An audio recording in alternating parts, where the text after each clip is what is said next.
Okay. Well, my name is Sergio Guerra. I'm originally born in El Salvador and been living in Canada now for 17 years. In my life is composed of a lot of writing and poetry, and as well as working with a lot of youth and trying to organize communities in different ways so we can own the processes that govern our lives. Apart from that, I've lived all kinds of things in my life that have taught me many lessons and many things I don't know that I'm still discovering about myself. These past 3 days have been very profound in regards to how they relate to the journey of my life and where it falls. The synchronicity of it is awe-inspiring, I guess. Yeah. And I think in the past 3 days,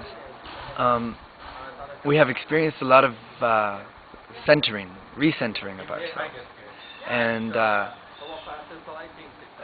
solid reminders that hopefully will make our remembrance strong. I've been able to adapt many things into my identity and break it down, annihilate it, from annihilation back to sustenance, sustenance back to annihilation. I became a Muslim 3 years ago, and have sort of adhered to a Sufi-like sort of context. But when we've had the sessions with Master Kuam, his presence is so overwhelmingly like a tree, like an old tree. And he brings it in a very soft manner, and nobody has to run away in fear inside of themselves. And he has taught us about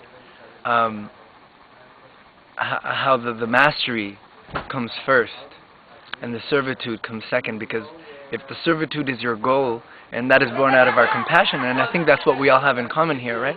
Empathy and compassion. We want to help. We want to make a change.